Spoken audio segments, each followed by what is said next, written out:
lot to cover. We're going to get to it all. 515-602-9639 is the number. Again, 515-602-9639 is the number. Call in. Give me 1 second, and we're going to connect the audio. Hold on a second, folks.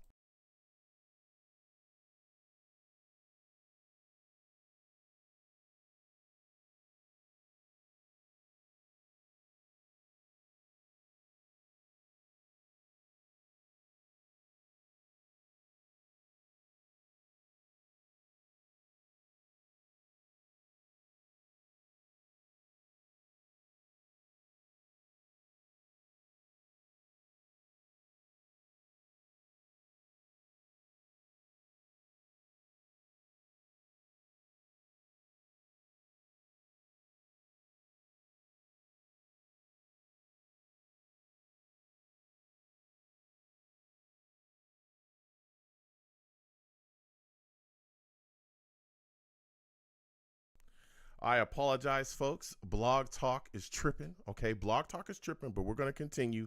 We're going to talk about what's going on with the New York Jets, but we're going to change the lines. You already know how it goes. When Blog Talk starts tripping, we're still going to take calls, though, so just hold on. Salutes to all the savages in the chat. I see y'all, okay? But just be patient. Let me get through our topics, and we're still going to have this discussion. We're still going to take calls.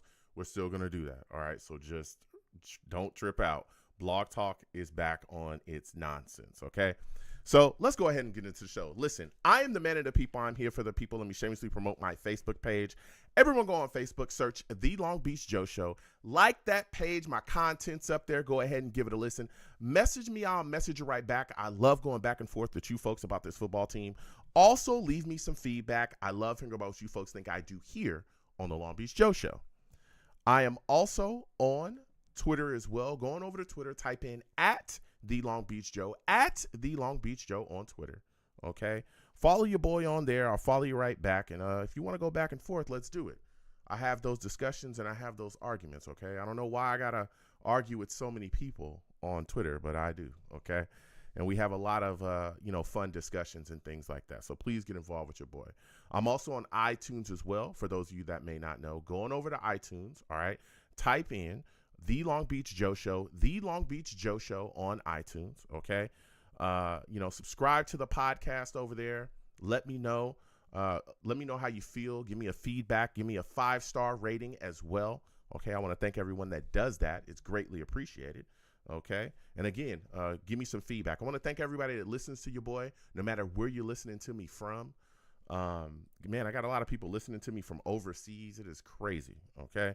So I appreciate y'all for doing that. I appreciate all the overseas folks checking me out. People from Germany, Ireland, the UK, Australia, all over the place, man. And I really appreciate y'all stopping by, saying what's up to your boy, listening to your boy and checking everything out. And again, I apologize, everybody. Blog Talk is trash.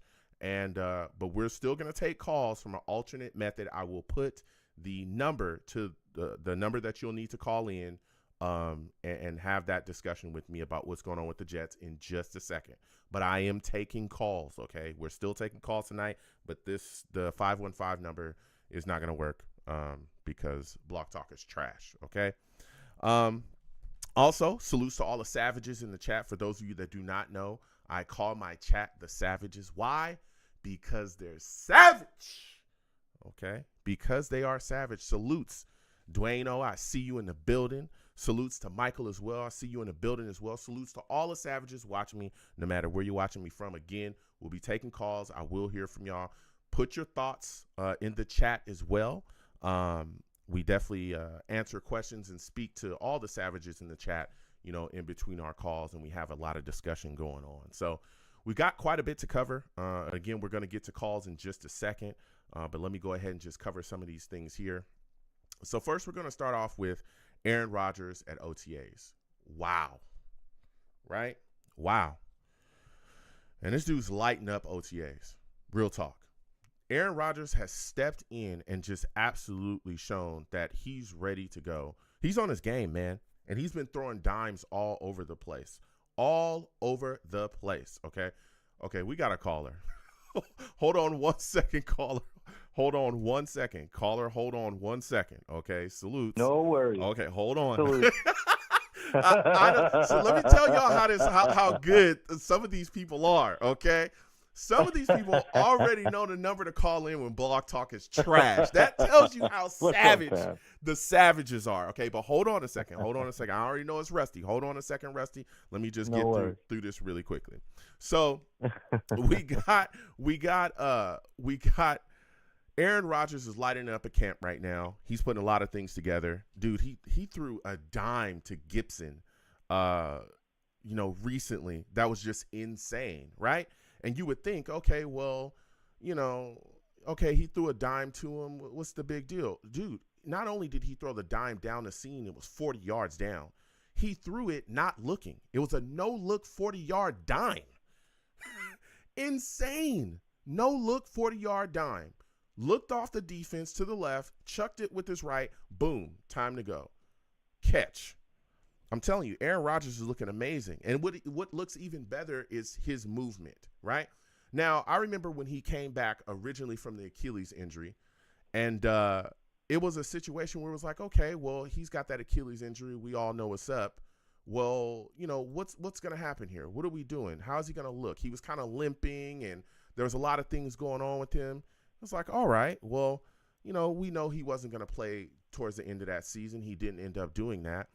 I remember when he couldn't run, it was a lot of things. And we came into this offseason wondering, hey, what's going to go on with him? Is he going to be fully healed? How is he going to look? There was a lot of questions about his health. There was also a lot of questions about how the New York Jets would handle him, right? How would they handle, his recovery? Was he going to have restrictions? And eventually they came out and said he would have no restrictions. But were they going to, still have him on some type of count to kind of ease him in? Listen, Aaron Rodgers has stepped out and looked good. He's running in individual drills. You see him running with the team. He looks fine. His movement looks fine. There's no limp anymore. There's no, he's even said himself, he feels good. Like everything looks good for him physically. He looks like he's pretty much back to where he was before he tore his Achilles. And that bodes well for the New York Jets, right? Because we had a lot of questions coming into this upcoming season about how he was going to look, and deal physically. And that looks like it's not going to be an issue whatsoever. So I also like to see him on the sidelines as well because he's always coaching up these young players, right, which is phenomenal. He's a guy that sits down. You can see him talking to different folks, especially to like the young running backs, kind of showing them the ropes. You can kind of tell that he's telling them, hey, where they need to be within the offense, what they need to be doing, where they need to kind of sit down within the defense so he can get them the football. And that's big because there's big expectations this upcoming year. I don't know if y'all know that. We got a lot of Jets fans calling it a Super Bowl or bust year, right?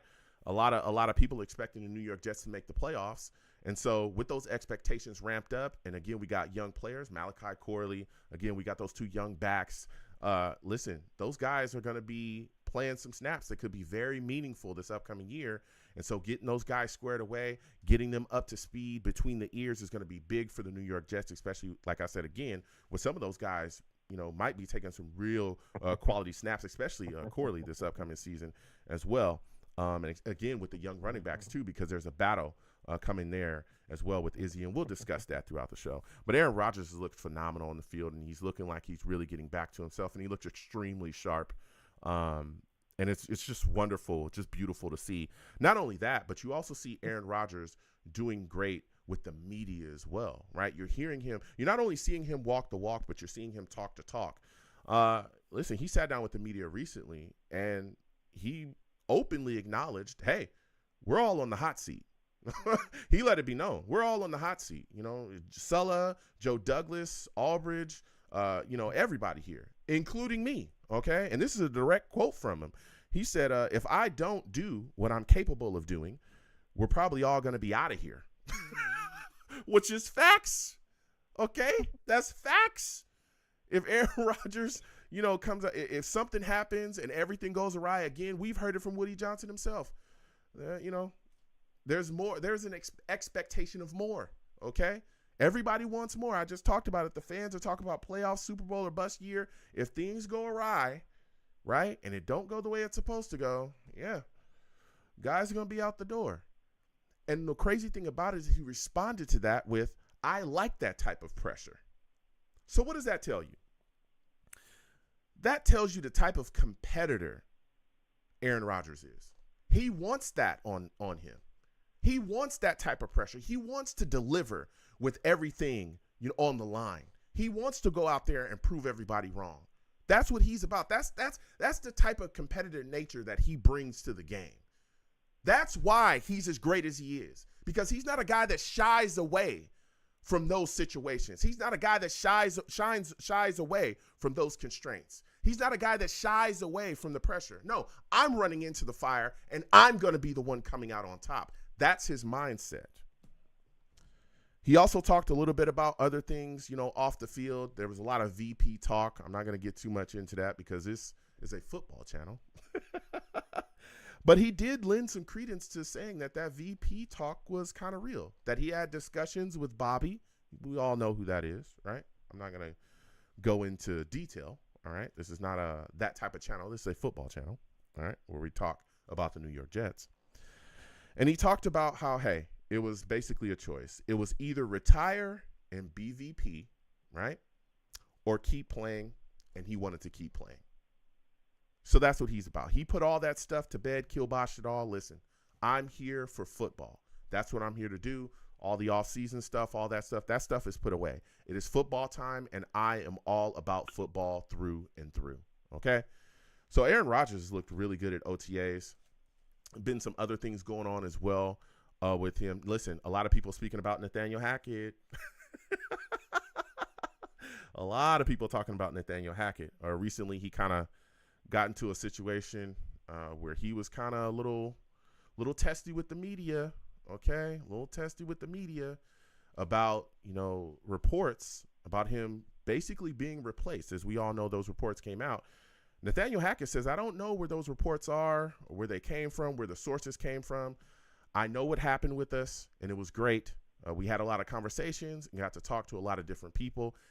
It's that simple. It's already been addressed. Okay, now he was a little testy with the media there. And again, there's a lot of question marks surrounding Nathaniel Hackett, right? Of course, we all know that. We know why. The offense struggled, with Aaron Rodgers being gone. We saw Nathaniel Hackett struggle to adjust his offense. We saw Nathaniel Hackett struggle to adjust to the players. We saw Nathaniel Hackett struggle to just adjust to what the NFL defenses were doing out there. There were no adjustments. We constantly talked about that, all right, throughout the last season.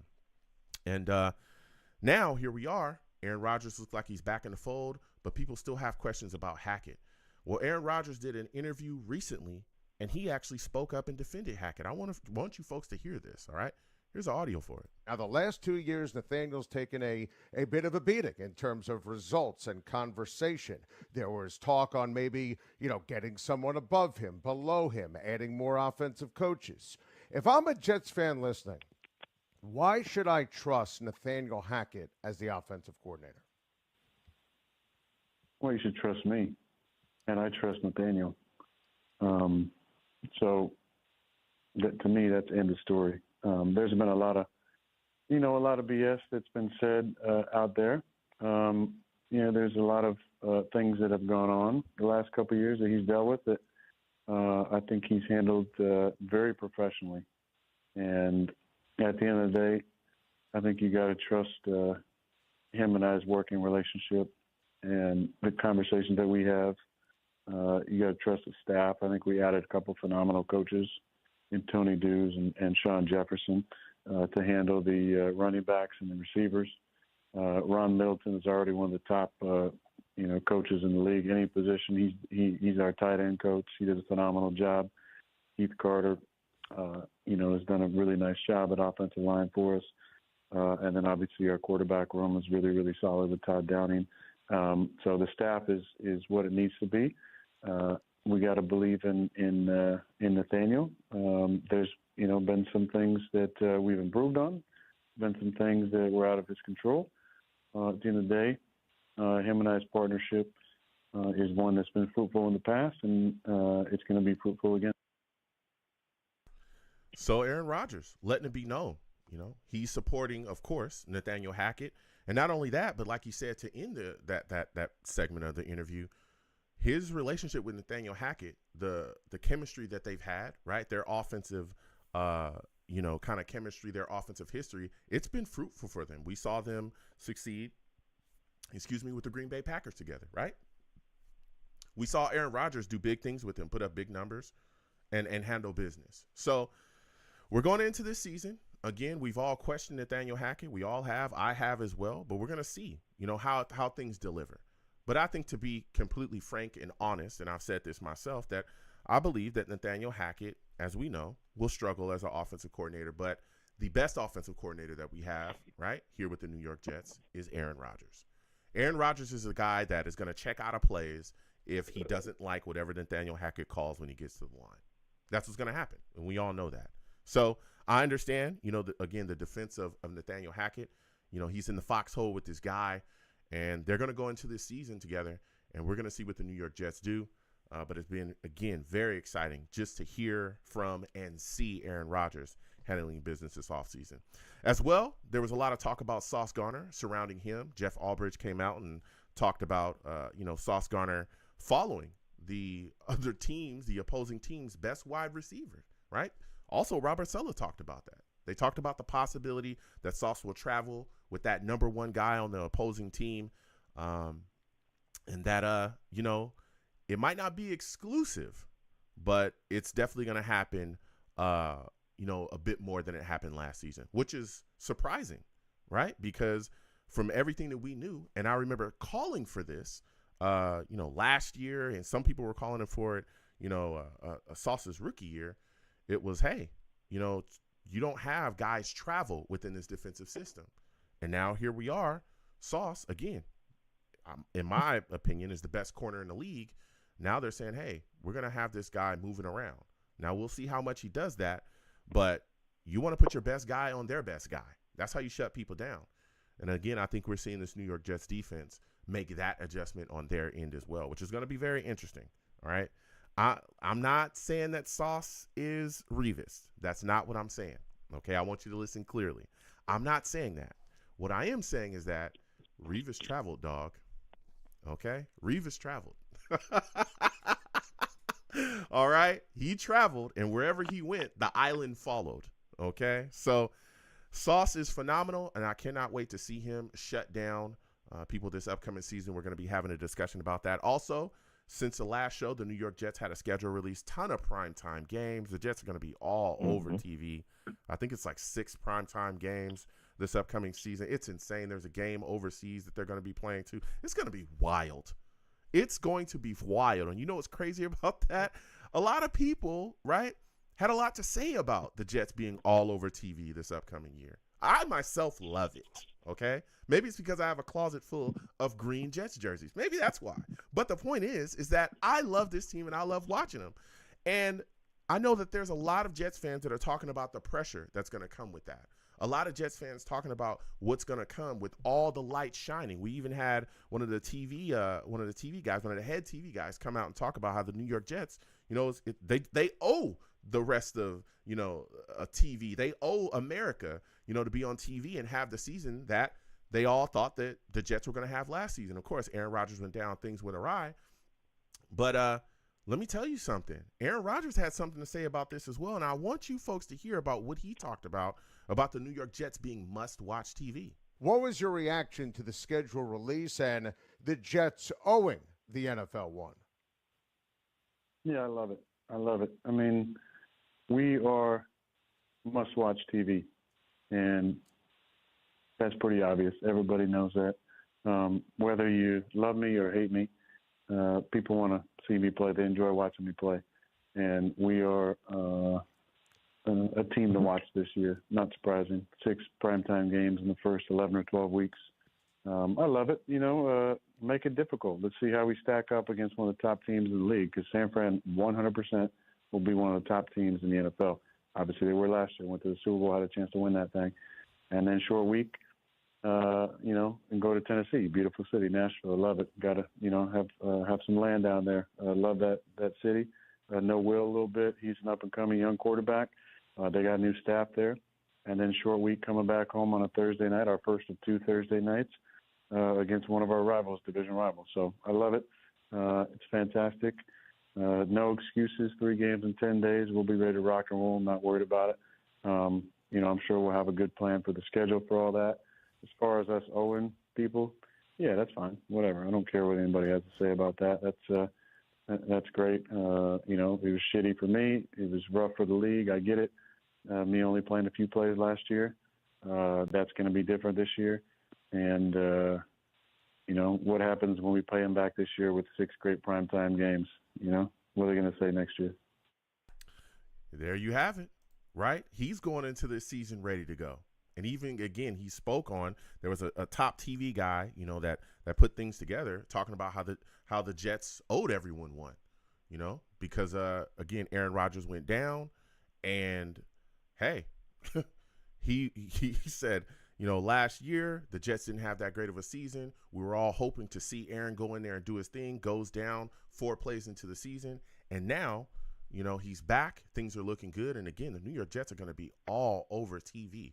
For those of you folks that want to check this out, it's going to be on Mad Dog Radio. You guys can check that out as well. Aaron Rodgers sat down and talked that talk. So, again, please go over there and check out the interview. He had a lot of great, beautiful things to say. So, listen, man, we're talking that talk tonight. We're going to have that discussion again. The New York Jets schedule as released. We're also going to be talking about training camp battles, man. Wide receiver, running back, safety. There's been a lot of things moving and shaking, all right?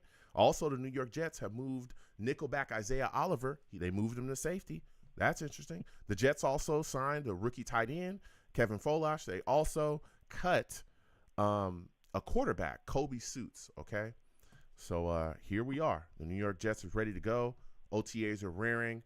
There's more OTAs coming up all the way through June 7th, and then we got mandatory mini camps starting June 11th. So we're going to have the discussion. Let me go ahead and put the number to the show in the in the chat here. Again, I apologize to everyone, okay? There's been a lot of things moving and shaking, but we're going to get to our first caller here in just a second, all right? We're going to get to our first caller. For those of you that do not know, this caller is a savage. It's Rusty. Salutes to you, Rusty. I want to thank you for calling in. Can you hear me? Is everything good on your end? Yeah, I can hear you. Can you hear me, bud? Yeah, I can hear you. Better this time, or is it? Huh? Say it again. I thought it was better this time. I didn't know if my headphones or whatever. No, failing me again, like certain blog talks and everything. Yeah, listen. Tonight, Bash Blog Talk, okay? Salutes to Michael Piper in the chat. He said Blog Talk blows. That's a fact, okay? Oh, yeah. Blog Talk sucks, all right? Again, I apologize for those of you. Mm-hmm. I'm going to put the number to the show in the chat. But, Rusty, I want to start off with you. I want to have this discussion with you, man. You're looking at this situation, what we're seeing from Aaron Rodgers, man. How are you feeling about him lighting up OTAs, man? I mean, I like that he's running around and moving sideways and doing all that stuff. Then you have other people critiquing him, saying that it's false, but whatever. Mm-hmm. It's not, that is just nonsense. It's not like the alleged thing where you have, me saying, or that I'm calling in early and have the system rigged with my other, brother from Ohio State. So, Rusty is lying to y'all, and I can prove that. But continue on, Rusty. Rusty is telling just the like story. Scarface, man. I always tell the truth, even when I lie. It's good. So when you look at this situation, right, because like you said, I think we're all loving him, lighting up OTAs, throwing, darts, and everything's moving and grooving and is looking wonderful with him. Has his performance so far eased your concerns about him remaining healthy this upcoming season? Well, I'm weird in that sense, like he is. I just don't have the money to do it like he does. Mm-hmm. But the messing around with the stem cells and then getting all those bio-organic brace things that you just put into yourself that they can graft into your cellular systems and all that stuff. I read into that stuff and watch a lot of videos on that before he even started talking about it. And I was like, well, I hope he does this. And I was like, oh, my God, he is. So got lots of faith in that. And I think AVT is doing that, but just on the DL. You know what I mean? Yeah. So, Yeah, no, I'm happy for it. I'm glad that, in a sense, I know it sounds crazy, Mm-hmm. that we didn't do so well to where he didn't come back and put, stress on it. Then I'd be freaking out about it. But Mm-hmm. it's good that he did, because that's an Achilles, man. That's insanity. Yeah. No, yeah. So I'm happy that it took the extra time and didn't rush it, in a sense, even though it's rushing it, but Mm-hmm. not. I don't know how to explain it, but it's Mm-hmm. it's true medical, fast lane types of things, like the bullet trains in the medical field, Mm-hmm. you know. Yeah, look, So it's cool. I'm glad that he's healed up well. I mean, it's looking phenomenal from him. Again, he's moving well. He's a lot better than what we saw, like you said, even last season in the practices. To kind of end the season, he was still throwing darts then, but you could tell that I mean, he's coming off of tearing his Achilles. The guy, was limping. Yeah. He couldn't really run. He talked about that, still feeling, a little apprehension as well, trying to move and shake, but he's looking phenomenal. But one of the things that a lot of people are talking about, and I just kind of discussed, was Nathaniel Hackett. There's a lot of Jets fans concerned about him, and we just heard, in this recent interview, a clip I just played about Aaron Rodgers and him defending Nathaniel Hackett and saying that the fans should trust, him, of course, and his history with Nathaniel Hackett and their success offensively. What are your thoughts about that, man? Does that ease any of your concerns about Hackett at all because Aaron Rodgers has his back? Well, yeah, no, it's a double-edged sword. Of course I do, because at least Aaron can, set, Hackett straight in that sense. He could actually pull him aside to where you're not, if you're not Aaron Rodgers, you're not pulling that guy aside, a coach regardless, and talking, real talk to them in that sort of sense. But if anything, I hope he comes back to his, the Jacksonville Jaguars, form, I should say. Like they should have beat Brady, but of course the refs do their thing, so that didn't happen. But whatever. Glad that Jacksonville, it is what it is. But at one point in time, he was like he took him with Blake Bortles or whatever. One of those guys, was it Bortles or was it? It was Bortles. Yeah. It was Bortles that he took to the AFC Championship. Yep. Yeah, that's incredible. Mm-hmm. So like the only thing that stinks is that I don't know how to say it, but I mean, gets used as Aaron as a crutch in a sense, because he's Aaron. Yep. So like I just hope he didn't get comfortable in that sort of thing to where he's like, well, because the guy, he's like he's a football wizard, Aaron. So doesn't have to rely on he doesn't have to rely on himself in a way. Hackett. That's where I think it slipped from him last year and stuff like that. And Russell Wilson isn't on Aaron's level. Let's just be real with it. So little things slipped through the cracks to where he wasn't diligent, because I could tell you Russell Wilson is definitely smarter than Bortles.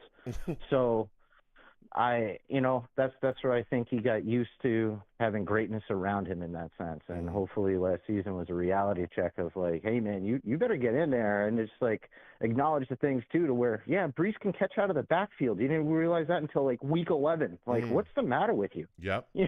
The lack of adjustments and all of that. Yep. Yeah.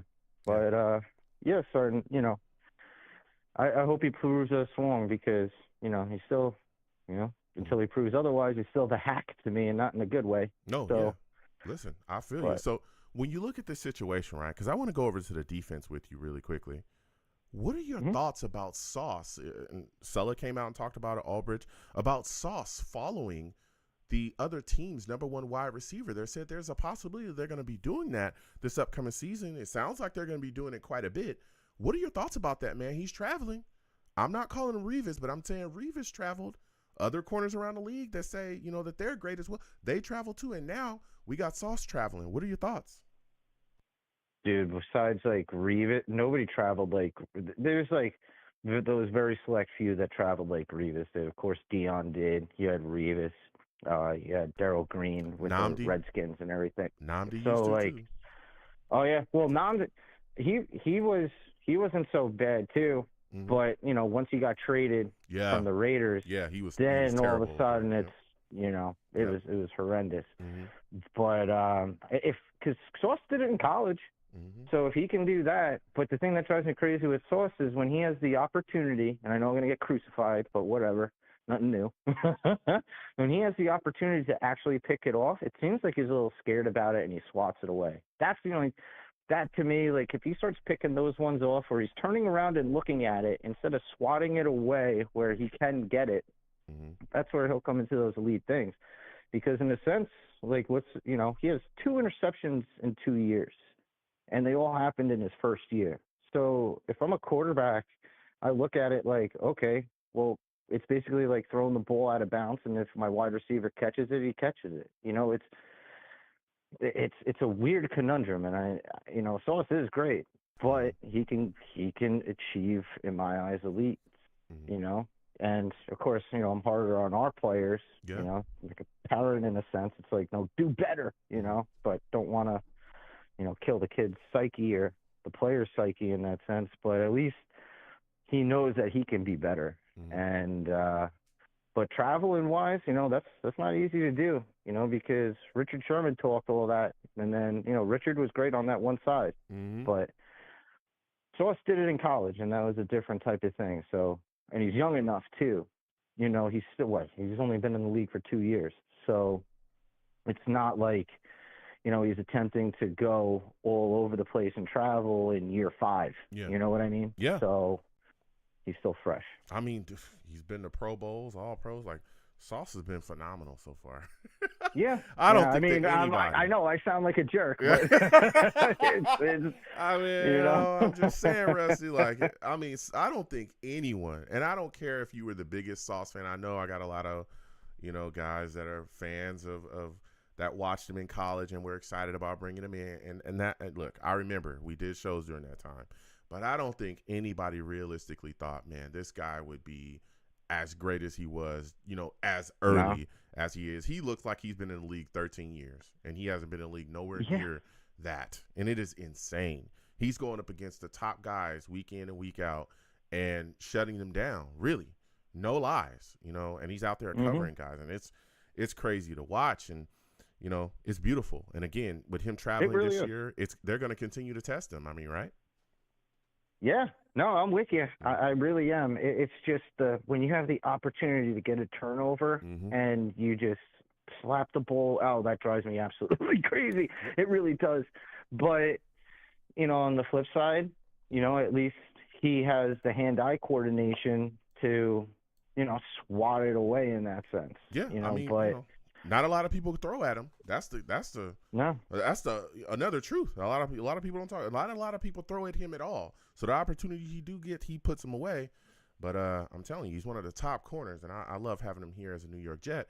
Now, as we continue to talk about this defense, Rusty, man, there's a battle at safety, man. Chuck Clark, Ashton Davis. There's other safeties as well here with the New York Jets. Sulla came out and talked about how there's an open competition.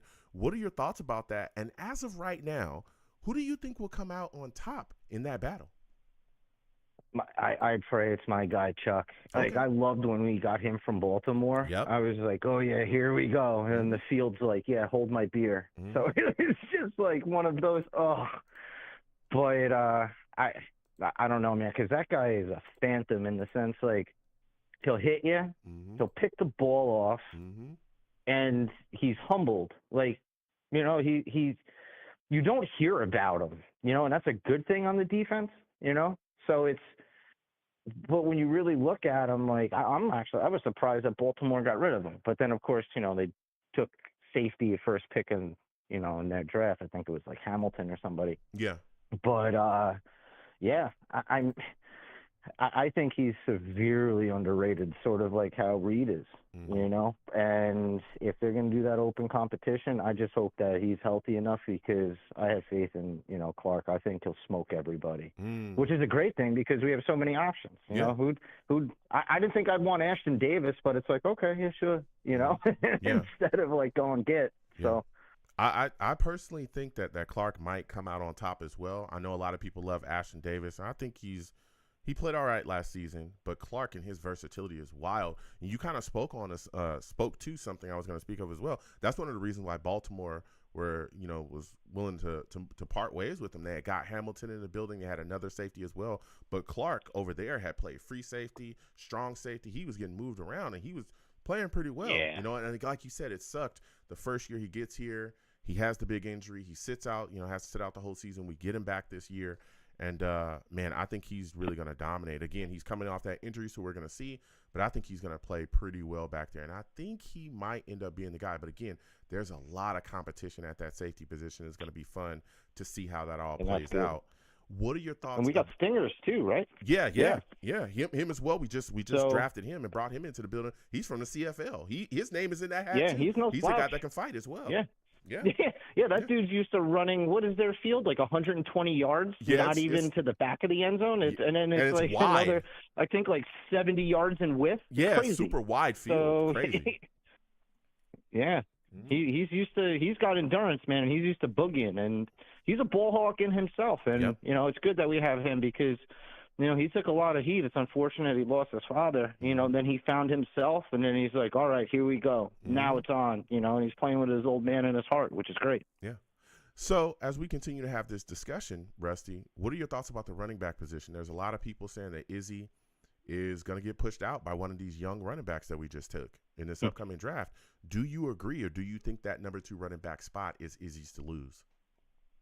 I'm a fan of Izzy. I really am. I like the one thing I know about Pitt football is they run it. Yep. And when I was watching him, dude, it was crazy. And plus, like on the limited touches that he did get, like what did he get, like 25 all season? Yeah, they were all positive yardage too. And we just had that, it was unfortunate, Brees had to work through his injury thing, and then people had to make sure that he was all right.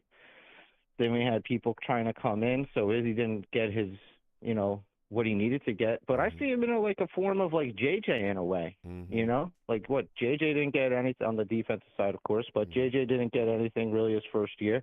Same thing with McDonald. So then once you start getting these guys into their second year, same thing with Ruckert.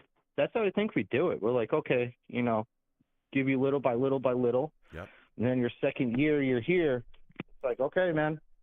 We're going to see. We're going to find out because, dude, Izzy is no joke, man. He'll run you over. He'll run through you. He doesn't have moves in that sense. He's just a one-cut guy. And, I mean, we're in a blessed situation where, we got Brees and we got, like, literally 3 hammers that can hit home runs. Yes. You know, if you're 40 yards out, each one of those guys can hit, they're quick in the 40 or 50 yards. Yep. Brees is going to smoke everybody else from that 80 or 80 plus, but it's good. Yeah. It's a good problem to have, I think. Listen, Braylon Allen is phenomenal. Before I let you go again, we'll get to the next caller in just a second. Give me your thoughts really, really quickly. Schedule. How are you feeling about it? What are your thoughts about it? Oh, it drives me crazy. And this is the reason why, too. And I'm surprised that not a lot of people bring this up. So, of course, everybody knows the first, 3 games. That's 10 days, right? Then you get the Bills. Then we go to London right after that. Then, again, we basically get, right after London, we get another 3 games in 11 days. So, like, that's just in that handful. What is that? 6 games in 21 days with a break, and that's and then on top of that, national TV. So it's all the thing that stinks too is that if our first home opener, we can't have and it's nothing against anybody going or nothing like that, but it's tough to go with the savage type of crazy where it's on a Thursday. You have work on Friday. You know what I mean? It's not like it's a Sunday or it's NFL. Yeah, we owe them. No, you owe us. Get out of here, man. I love how Rodgers said it. He was humble about it, but they know they're like, nah, you owe us, dog. Yeah. Especially too with all the riffraff forced, just handing Kansas City the win when they were holding JJ, and then all of a sudden Mahomes magically runs 21 yards, and then the next play they only throw the flag after we make the interception. They looked at each other like, yeah, we'll throw the flag. It's like, gosh, yeah. So, it is what it is. It's It gonna ain't be easy being green, bud. It's going to Hermit be said it best. wild. I cannot wait. And we'll be doing shows. Listen, Rusty, I got to slide off. Lines are hot. Next time I have a show, I want to hear from you. Hopefully Blog Talk works. If it doesn't, it's trash. Blog Talk is garbage. Yeah, she's. Yeah, I don't know. She's out like making crumpets or biscuits or something. I don't know what she does. She's slacking. Rusty, you have yourself a Salute go, to man. you, Joe. Salute, fellow savages. You guys are awesome. Let's go, Chad. Let's go. Listen, we're going to keep getting to these calls. Again, the number to call in is 805-885-0467. We're taking all calls. We're going to get to 740. We're coming directly to you. All right, we're coming directly back to you. Please pick up your line. Listen, I'm telling you, Blog Talk is trash, okay? Blog Talk's trash. I'm putting it out there, and I'm letting it be known, okay? I'm letting it be known, all right? 740-740, you're looking like a new caller. Give me your name, where you're from, and give me your thoughts about Aaron Rodgers lighting up OTAs. How are you feeling about it? Hey, Joe, this is Dano. I am also the host of the Dano Jets show, just calling in. You're right, first time. Oh, salutes, Dano. It's good to hear from you. Again, thank you for checking out the show and calling in. It's always good to hear from you. What are your thoughts, man? What are your thoughts about what we're seeing from Aaron Rodgers, some of the dimes that we're seeing him deliver in these OTA practices? He's really putting it on people. How are you feeling? You know what? I'm feeling pumped. The only thing that gives me pause is I was kind of hoping that the opposition wouldn't see it so soon, you know?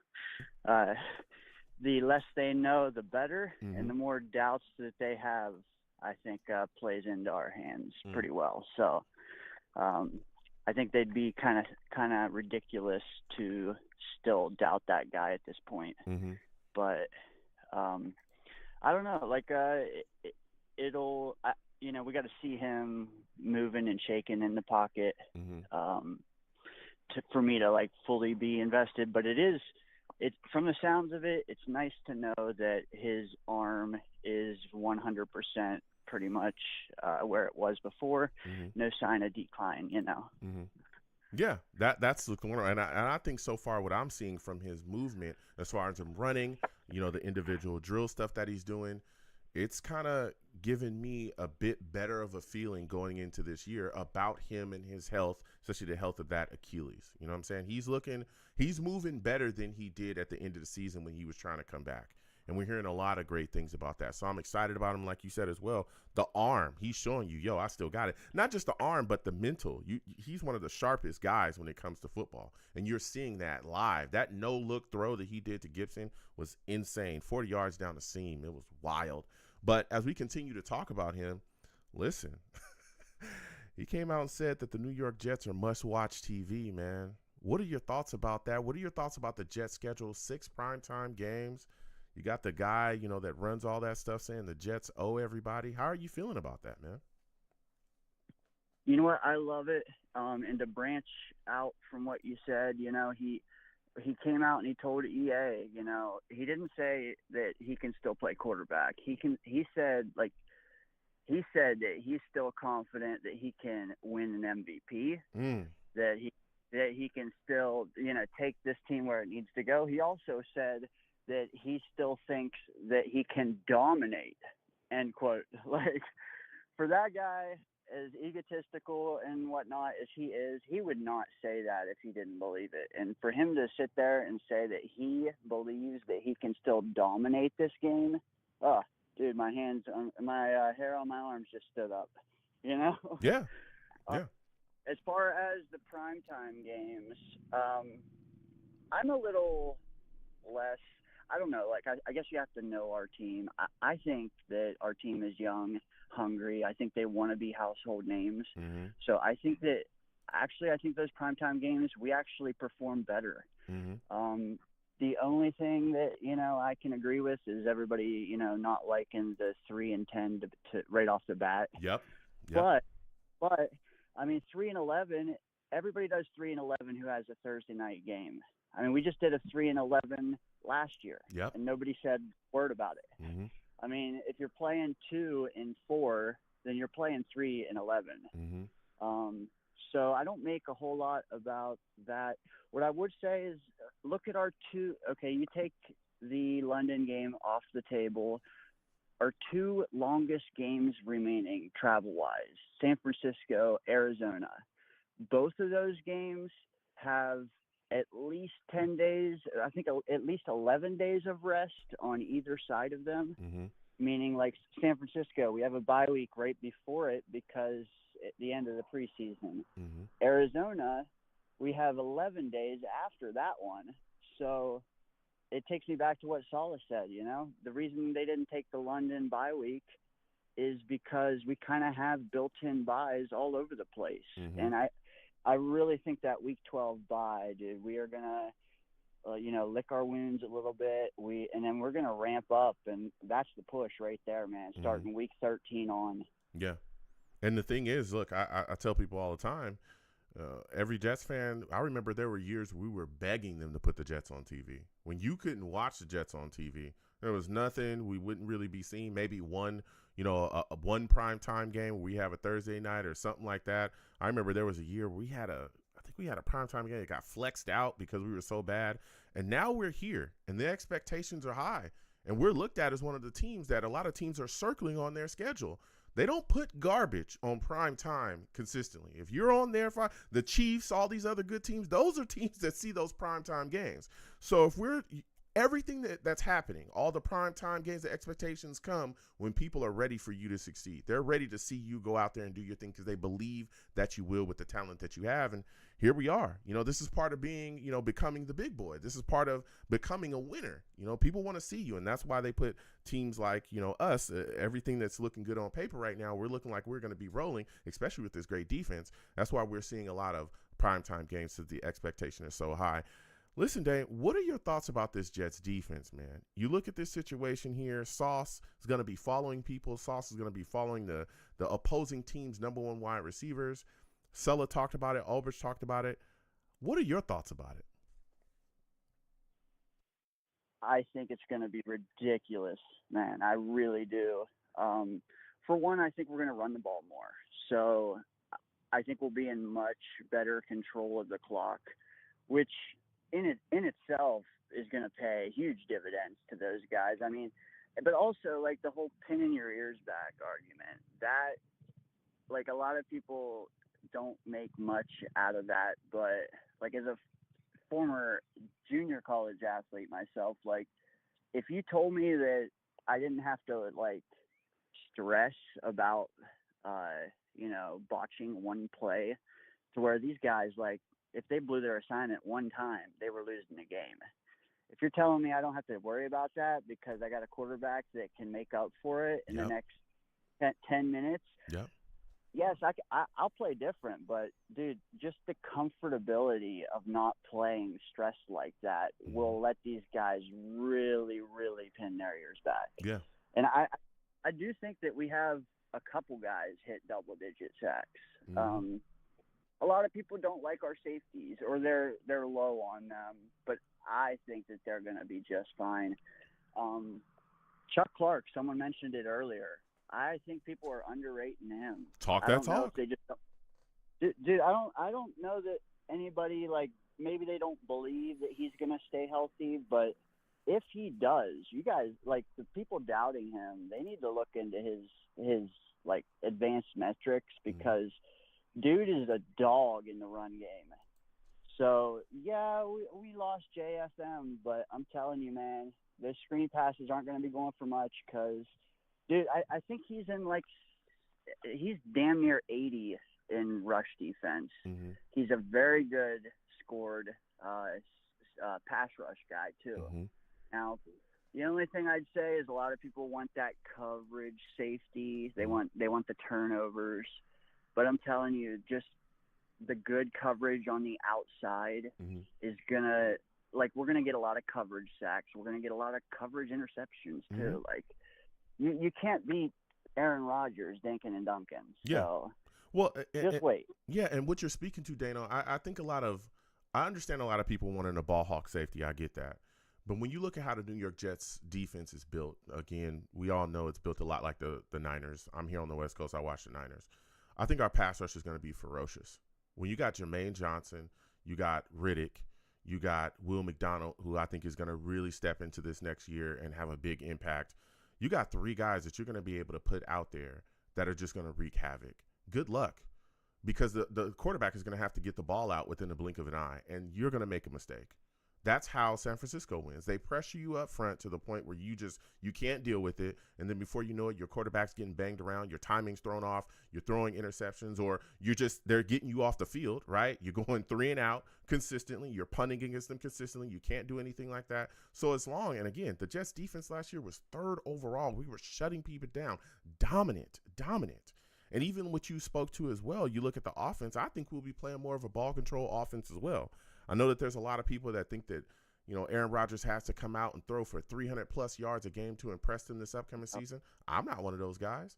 I want to see Breece Hall, Braylon Allen, Isaiah Davis, and Izzy Abanikanda absolutely run the show. I want to put Aaron Rodgers in a situation where he just has to be an elite game manager, because that's all we need. Can he go out there and throw for 300, 350 every so often during the season? Yeah, I believe he can do that because it's Aaron Rodgers. Okay? I still believe that he can do that. But you also got to look at the fact that he's up in age, right? You can't ask a guy, Father Time's undefeated, all right? A guy that's 40, he's moving on. You don't want to have to put him in those positions to do those things. So when you look at other teams, right, that have kind of done what we've done, right, get an older quarterback that still, can get out there and get it done. You look what Peyton Manning did later on in his career. You look at what Tom Brady was doing out there with the Bucs. Tom Brady won a Super Bowl. He wouldn't throw for 400 yards every game. That defense was dominating people. JPP and Shaq Barrett would get all over you. You didn't know what you could do, right? Turnovers left and right, or they were just getting guys off the field. They were running the football effectively. Tom was managing the downs. It'd be 3-1 or 3-2. He'd make a completion, move the chains, and everything was moving and shaking. I think he had maybe 100. He didn't have a ton of throwing yards when they even won that Super Bowl game. So here we are, set up for a perfect situation. And like you said as well, I think running the football is going to be extremely effective for the New York Jets this upcoming season, especially due to the fact that a lot of teams are not going to be able to defend us the same way that they did last year.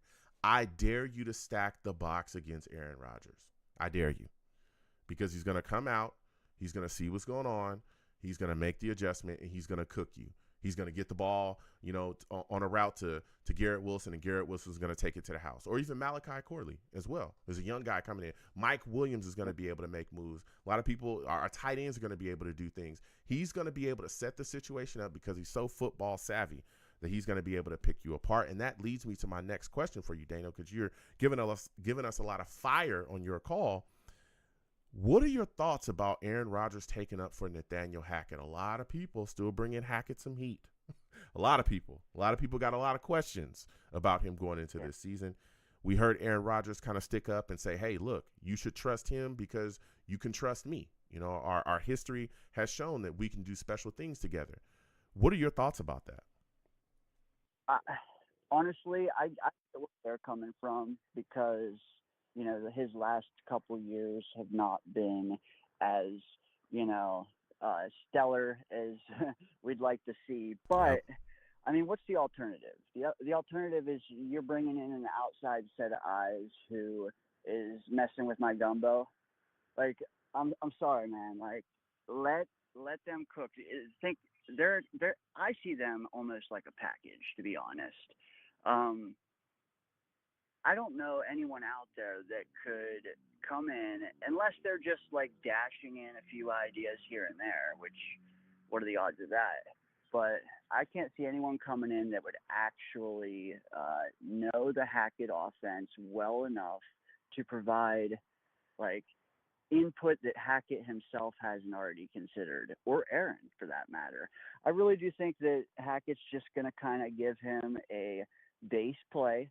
He's going to go up, under center. He's going to look at the defense and tailor the play to what he sees. I think a lot of people see Hackett calling the play and it's real rigid and Aaron's got to be doing things he doesn't want to. No, almost everything in that offense is adaptable based on the coverage of the defense, what they're doing. A lot of that stuff isn't even known until there's 15 ticks or less on the play clock. Mm-hmm. And after that point, the radio's dead anyway. So it's all going to be based on what Rodgers sees. I trust Hackett enough to get us into a base play that Aaron can then take it the rest of the way and produce a meaningful play. Like you said, though, I do see us being more run-oriented. Yes. Especially with the guys we brought in. Like, I'm a big metrics guy and stats or scoring and whatnot. PFF, if you look up them guys, they are highly geared toward the run. Mm-hmm. Not so much, though, that they're going to get Rodgers murdered, but I just took their rush blocking scores across the 5-man front and averaged them, and I want to say it was like 72 out of 100, which has got to be the top in the league because it literally averaged green in run blocking. So I think that, like you said, that's going to be the surest way of extending his career. You don't want him dropping back 550 times like he has so many times in the past. Nope. I'd much rather him get to like 450. I think we ran it like 388 times last year. I'd like to get that number up and meet that 450 right in the middle. It's all going to be based on, the games and whatnot. But if you can come out and establish the run game right off the bat the first few weeks, then what does that do? That allows Rodgers to get reacclimated into the game of football. It also lets us get in sync as an offense. But it all starts up front, man, and being able to get those blocking lanes opened up and then get these rookie running backs a little wet behind the ears, Yep. No, and that's where I want to go with you next because you were talking about that. And like I said as well, the impact, the presence of Aaron Rodgers in itself is impact. Because last season you had Zach Wilson, you had Trevor Siemian, Tim Boyle. Teams were like, we're going to clog the running lanes. We're going to clog everything up front. And we're going to make you just pray that your quarterback is going to be able to do something because these guys are trash. That's literally what they played us like. Oh, these guys, they're not going to be able to get it done. Try that against Aaron Rodgers, and you're going to get cooked. Teams are not going to do that against us. And that's where I think as well it's going to have an impact. Of course, we've made some improvements along our offensive line. But Aaron just being here is going to have a lot of teams going, I don't think we can play that type of game. We better be very cautious or we're going to get cooked. And he's going to make adjustment and burn us on the back end. You talked about the running backs, right? These young guys that are in the building, Braylon Allen, Isaiah Davis. A lot of people believing that Izzy Anabanika's spot could be up for grabs. Dano, what are your thoughts? Do you believe that? You know what? It depends. Like, if you're having Brees be more of the bell cow on the ground, then yeah, it's probably up for grabs. He's probably Izzy will convert to more like a kick returner, special team, if he can even do that. But me personally, I don't see Brees being a bell cow running back. I don't know if you remember last year in the playoffs. Well, as far as volume goes, I think we're going to be more like he'll get 225 carries and a whole bunch of gadgety touches, because I think back to when Detroit was playing in the playoffs and Gibbs is like the perfect guy. I swear. He'd be better than Gibbs, not gonna lie, but Gibbs did so well the way they were using him that Brees even tweeted and said something about it. He said something about that is like a role that I would love to be, something like that. I don't know if he still has the tweet up or not, but yeah, give him 15, 16, 17 rushes, but use him a lot like Corley, man. You want him in space. There's no sense in pounding him up the middle between all them guys. Like, let Braylon Allen and Davis and Izzy do that. Why do we need Bodden? But the key to you're going to get some hate for that, Dano. You speaking the truth. I think Isaiah Davis, I think Bodden's spot is definitely in jeopardy, especially with Isaiah Davis being brought in here. But there's a lot of Jets fans that love Bodden. I get it. He's a guy that handles business at the fullback position. But there's going to be some battles. Continue on. I was just going to say, like, the way Brees is most successful is getting him in space. So why would you – what are you going to do, run it 25 times up the middle with Brees? Like, I like giving him 15 give the other guys 10 to 12, but then the rest of Brees touches, getting screen passes, dump offs. I'd like to see him running some routes too, like wheel routes stuff, man. Yeah. We need him in space. You get him in space, and he carves the defense like butter. Mm-hmm. Yeah, I think that's something that we'll see as well. And like you said, listen, Brees last season, coming out of the backfield, he was catching footballs and cooking, and we saw that his rookie year. So, we'll see. They're going to definitely draw some things up. But I'll tell you what, I think that – yeah, as far as Izzy, you might be right, though. I don't know how big of a role he has. I think that he's got to earn it this summer. And if you watch Harrison Glazer's tweets, I mean, they're kicking up the wheels on him having a Jermaine style off season. Now, is that just smoke? I don't know, but he's gonna have to earn it. Yeah. And I think he's trying to right now. So it's hard for us to say one way or the other if we're not with him right now, because he's doing all his work right now. Yeah, it's gonna it's gonna be very interesting. I think that Izzy is going to end up being that number 2 back. But again, I think that Braylon is going to get his carries. Again, I think Isaiah Davis might challenge Bawden for that fullback spot. I could see Bawden getting pushed out by Isaiah Davis if he performs extremely well. But the Jets are definitely going to be using these young backs. They're going to be running the ball, especially Braylon Allen, I think, is the sledgehammer. I think he's the guy that they're really going to use to just beat people up. And then Brees and Izzy are just going to eat after that. Now, Dana, we've been talking that talk tonight. You look around this situation. I want to ask you this question, man. When you look at Robert Saleh, right, we all talk about the things that he needs to improve on as a head coach. We got a season coming up with a lot of expectations. What is the one thing that you believe he must improve in for the Jets to really take that next step, become that playoff team, and, chase that Super Bowl? That's my final question for you. I got you, boss. Honestly, I think that what he does in the locker room and on the day-to-day basis is great. The only thing that I need, I cannot have him mess up this year, is anything in the final 3 minutes of games. So we're talking clock management, situational awareness. All that stuff. That's where you make your money, especially when you have a guy like Rodgers. You're going to be at the end of every game, and you're going to be there at the end of the season. How do you handle those situations? I can't see another Detroit Lion game from a couple years back. That was horrendous. I don't know how many fans in the fan base were not screaming, call timeout.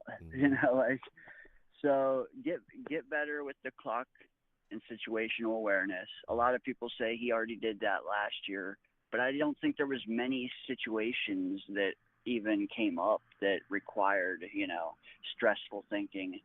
But if he does that, dude, I can get past the grumpy cat on the sideline even.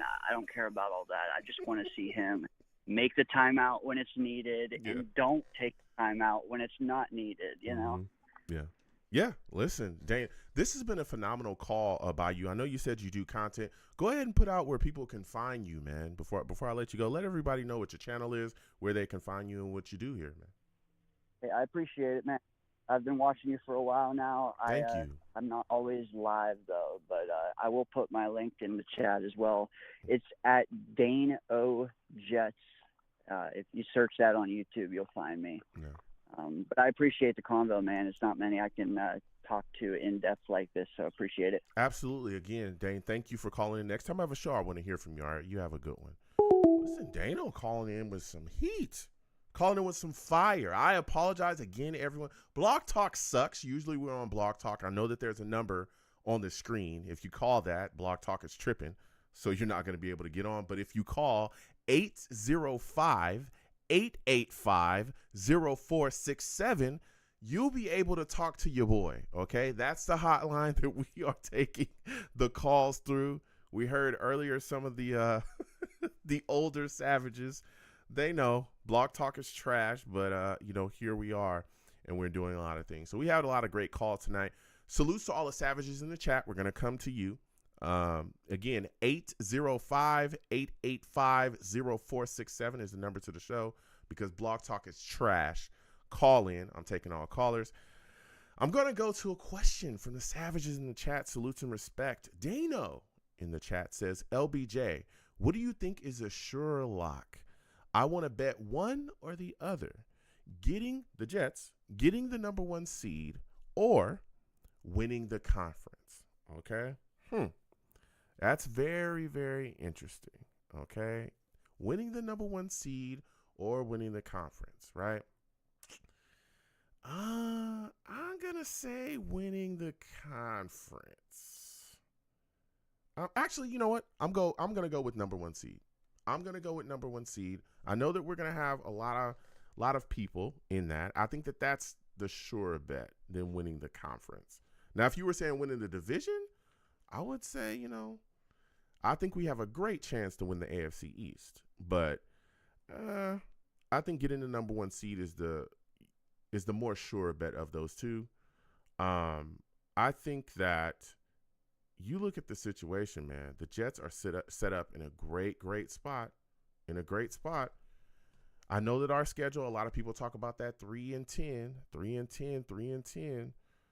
You look at the situation, bro. Oh boy, we got a lot of things moving and shaking. And I think that if you set us up with a lot of these teams, especially with Aaron Rodgers here, right? Our defense is phenomenal. We could end up, getting that number 1 spot. I think that you'll probably have to win maybe 13 games, I'm thinking, to be in the running for that number 1 spot, maybe 14. I think the Jets, if we're talking about the sure bet from the two, I think the Jets are, pretty close to a team that you can look at and say, hey, this is a team that could get that number 1 seed. All right. Now, as far as being the AFC champions, winning the AFC, that's going to be a push because we know when it becomes playoff time, Chiefs show up, all these other teams show up. I think the Jets are phenomenal, but we've really got to see ourselves. We haven't been in the playoffs in a minute, so we got to see ourselves there first and then make that. So as of right now, I'm looking that number 1 seed. I think is a bit more achievable, at least in my mind, right now, than taking the AFC and being the AFC champions. So that was a good question, though. That was a really, really good question. Salutes to all the Savages in the chat. Kareem Mitchell in the chat says, Michael Clemens will be our JFM replacement. Yeah, listen. Michael Clemens is going to have to put some things together. He's going to have to put some things together, all right, this upcoming season, because Michael Clemens, he's the guy that I'm looking at, and I'm saying to myself, he's going to be on the lines. Okay? His position is going to be on the line, all right, because we got other guys here. And if Michael Clemens can't step up, if he continues to do some of the things that we saw last season, right?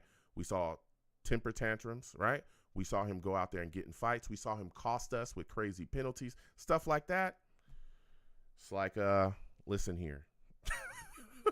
You can't have that. He made a lot of critical mistakes in clutch times, and costed us quite a bit. I remember him giving, I can't remember what team it was. He gave him a first down with a penalty they were about to punt. And I think he was offsides and costed us. And he gave them a first down and they were able to continue to move down the field. Just stuff like that. We can't have that out of Michael Clemens this upcoming year. And again, there's a lot of guys that are here that are going to be pushing for those positions, right? Especially that end position. Got a lot of guys moving and shaking. So he's definitely a guy that we're going to have to, see what happens. Again, like you said as well, JFM is out of the building, and there's guys here that are going to challenge him, man. Again, we brought back Holmes as well this season. Tyreek Johnson's in the building too. There's guys here, man. Even undrafted guys, right? McGregor, there's so many guys that are here. Leonard Taylor III, a lot of people talking about him being a guy that should have went way higher in the draft, before this past season. And now he's sitting there, undrafted guy brought in. A lot of people think that he has the ability to really make the Jets roster and make a push to really play some significant snaps for the New York Jets. So it's going to be very interesting. Going to be very, very interesting going forward. So, listen, man, a lot of things moving and shaking with the Jets, and I'm loving it. I'm absolutely loving it. Salutes to all the Savages in the chat. Rich, I see you in the building. Salute, Savage. Salutes to him, all right? Salutes to everybody, man. Salutes to Bree. I see you in the building. Bree says 6 teams, including us, have to play 3 games in 10 days this year. Monday Night Football, Sunday, Thursday Night Football. This hasn't happened to any team in the last 5 years. We're doing it with our first 3 games, I believe.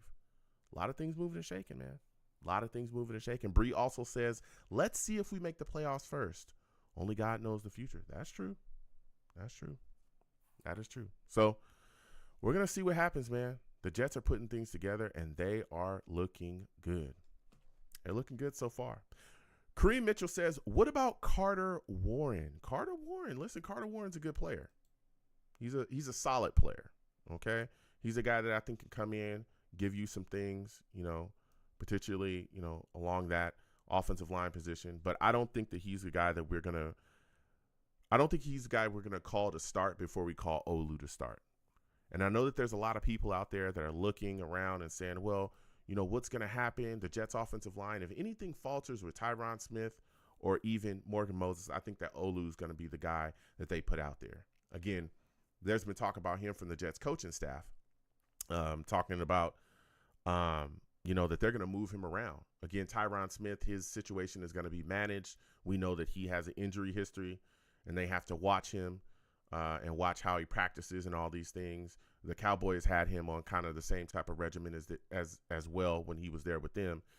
And I think that, they've talked about the snaps that, he kind of sits out in practice or in camp or anything. Those things are going to go to Olu. They've talked about Olu, moving around and playing both tackle spots and possibly, even kind of experimenting in that guard spot as well. Again, AVT, we got to worry about him going into this season as well. 2 years, 2 big injuries. He's missed quite a bit of time. So, yeah, we'll see. Carter Warren's a guy that I think, can be utilized, but Olu, I believe, is the future here with the New York Jets, especially if we're talking the left tackle. He's the next guy up. But Carter is definitely a guy that you can utilize and, put him in there in case there's injuries too. So we're going to wrap this up, man. I want to thank everybody for calling in tonight, everybody for listening. Blog Talk is trash. I apologize, okay? I apologize, all right? It's trash.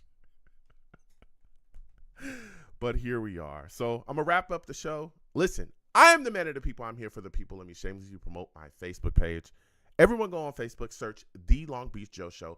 Like that page. My content's up there. Go ahead and give it a listen. Message me. I'll message you right back. I love going back and forth with you folks about this football team. Also, leave me some feedback. I love hearing about what you folks think I do here, okay, on The Long Beach Joe Show. I'm also on Twitter as well, all right? Go on over to Twitter. Type in @The Long Beach Joe, @The Long Beach Joe on Twitter, okay? Follow me, I'll follow you right back. You want to troll me, no issues. I am the troll that lives under the bridge, and I will have my Vera Tucker jersey on at all times. At all times, okay? At all times. Man, Blog Talk is down there, and I'm going to troll them too, all right? Blog Talk, get it together, all right? Get it together, all right? So check your boy out on Twitter. I'm also on YouTube as well. Come on over to YouTube, all right? Type in Long Beach Joe Jets, Long Beach Joe Jets on YouTube. Subscribe to the channel. Hit that notification bell so when I post content, you'll be in the know. Also, again, get in those comments. Let's go back and forth. Put your comments in there. Let's troll. And as always, people, when you see me in person, it is arms out, chest open, free hugs for everyone. Free hugs for everyone. The hugs will cost you absolutely nothing. I want to thank you folks for taking the times out of your day to call in, listen to the show. Salutes to all the savages in the chat going back and forth. All right. I appreciate all y'all. Any way that you interact with me, I want to thank you for doing that. All right. So until the next show, you folks have a good one. All right. All right, listen, folks, we're going to get on up out of here. Salutes to everybody. Again, I want to thank everybody for listening. For those of you that may not know, that may be new, let me give you guys this really quickly. ! Links. That is the link to that is my link tree. It has the links to all of my social media. Also has the links to all of my YouTube pages as well. My reaction channel. I have more reactions coming up soon. Please follow me across all of my social media, all of my YouTube channels as well. Subscribe to this one if you haven't already. We do these shows year round. Okay, year round we do these shows. I'll be having a show coming up soon. We at least do one show a week, okay? One show a week. They're on different days because my schedule's wild. So please follow me across social media because I announce when my shows are going live way before they're live, okay? Way before they're live. Yeah, so please get involved with that. Follow me across all those spaces and, say what's up to your boy. Again, I argue with a lot of people on Twitter, okay? Also, for those of you that may not know, this number right here, this number right here is usually the number to my show, all right? Blog Talk is trash, okay? And I apologize to everybody that was trying to call in on this number tonight because Blog Talk sucks. But as y'all saw, we have an alternate way, and a lot of the a lot of the veteran savages know the alternate number because Blog Talk is trash. Okay, so please check your boy out. Usually this number works, and so what a lot of people do is they call in early to Blog Talk, and they get on the show earlier. But as y'all saw, when that doesn't work because Blog Talk is trash, they immediately know to call in on the other line. Again, calling in early, no big deal. It's not illegal. I welcome it. Okay. But a lot of people do that so that when I finish, discussing the topics, and again, y'all heard tonight really quick, I go through the topics and I get to the lines and take those calls. They want to come on and get their opinions out immediately. All right. And again, we have callers, so we move, especially if the show's heavy and we're gonna move and shake. But I give everybody enough time to get their point across. Okay. I'm not a guy that's gonna go crazy, even if I don't agree with you. I'm definitely gonna challenge your points, though. I'm gonna challenge them, but I'll give you enough time to speak your piece. That's why I always give my callers the final word. Okay, that's my thing. So we have a lot of fun. We also do live watch-alongs as well. Live watch-alongs during the season. So we watch games together, and we after those games we have live radio shows. So please, again, subscribe, hit that notification bell, follow your boy across social media. Come join us because we have a lot of fun doing that, and the shows after are crazy. Okay. Oh, also, the only thing I do not allow on my show is cursing. Okay, I don't allow that. All right, and I know I don't have to tell y'all that because you're very, you folks articulate yourselves extremely well. I have great callers and great, listeners, all the savages in the chat. But yeah, I can't have that cursing. Okay, because it's a family show. That's one. I have a lot of people that are older or young people that listen to me, but this is also YouTube. Okay, so YouTube is very sensitive, and I like YouTube. Okay, so we have to, you got to watch that. I know I've been there when I wanted to just go crazy because the Jets were terrible, but I held myself, okay, in position. All right, and I didn't do it. So don't call in, cursing all crazy. I'll just hang up on you and get you out of here. The Savages have seen me do it. Okay. All right. Sometimes I'll ask, hey, slow that down, but if it's egregious, I'm not even going to do that. I've just hung up on people before. I'm just not going to deal with that. I can't. It's YouTube. All right. So please keep that in mind. Also, please make sure you have a good connection on your phone as well. Don't call in with like the crazy headset. Sometimes that causes like echoing. And so if I can't hear you correctly and my audience can't hear you correctly, what can we do? Right. So please make sure that your headsets are good to go. And that you, are ready to talk because I want to have that discussion. Don't call me with a phone that you found at Home Depot. Okay. The Home Depot dumpster. Don't do that. All right. Call me from a good phone. Also, please make sure your background is clear of noise. Some people listen to me while they're at work or doing stuff. Call me, you're a construction worker, you're on your jackhammer. Put the jackhammer down, go down the street, and then call your boy. All right? I love that y'all listen to me when y'all doing your thing, but if we cannot hear you clearly because you got a bunch of crazy background noise, what can we do? Okay? What can we do? So, yeah, please join me. We have a lot of fun over here. You might catch me gaming as well from time to time. Street Fighter, stuff like that. Street Fighter 6 is terrible. I don't like that game. They don't even have the characters that I want in it, and it's just, I do like Akuma looks good, but I would never play Akuma. I would never do that. But he does look good. I will say that. His CAs look great. But Street Fighter 6 is trash. So we'll see what happens. We'll see if Street Fighter 6 actually gets a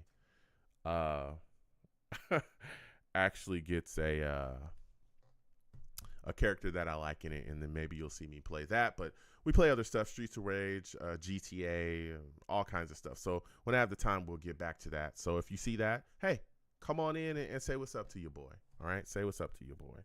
Okay, so we have a lot of fun over here. Get involved with everything that I'm doing, and check your boy out. All right. Again, we'll be having a show. I want to say we're gonna have a show next week on Tuesday. That's where I think we're going to have a show Tuesday. But I'll let y'all know for sure. Tuesday, 7 p.m. Eastern, I believe is going to be our next show. Okay? So get involved. I'll let you guys know for sure, though, if that's going down. All right? So salutes to all the savages in the chat, man. This was a great show. And again, I apologize to everybody that was trying to call in on this number. Blog Talk is garbage. Salutes to Jack Kenna. Jack Kenna says, LBJ, my nation is mourning the loss of the original Raider in Jim Otto. Oh, you know what? Salutes and respect to him. R.I.P. to him, man. It's sad to hear that Jim is gone. I'm feeling for you, man. Seriously. My thoughts and prayers are with him and his family as well. So, salutes to Bree. Always good to see you in the building as well. Salutes to Dano as well. Good call from you tonight, Dano. That's phenomenal. Salutes to everybody, man. Ron P, salutes. All right. Rusty, salutes. Rusty says, Brees is looking like a perfect mixture of Curtis Martin and Marshall Faulk. Oof. Those is hefty names, man. Those is hefty. Brees is phenomenal, though. Brees is phenomenal. Salutes to Rich. Good to see you in the building. All right. Kareem Mitchell, salutes to respect to you as well. Good to see you in the building, too. Salutes and respect to everybody, man, that came on by, said what's up to your boy, all right? That talk. Michael Piper, I see you in the building, all right? I see you guys. GVH, always good to see you in the building as well. Salutes and respect to all of y'all, all right? Please hit that thumbs up button if you haven't already. Again, subscribe if you haven't subscribed. And I'll see you on the next show. Listen, be safe, folks, okay? Be safe, all right? Be safe. There's a lot of crazy things going on in this world, and I don't know why. Okay, your boy, I don't know. Okay, I just see what's happening. Okay, I don't know why it's happening, but I see what's happening. All right, sit down with your friends and your family, enjoy some good food, watch some good TV, and make memories with the people that you love the most, and let them know that you love them. All right, it's something that's important to me in my life. I hope it's something that's important to you in yours. All right, because you never know.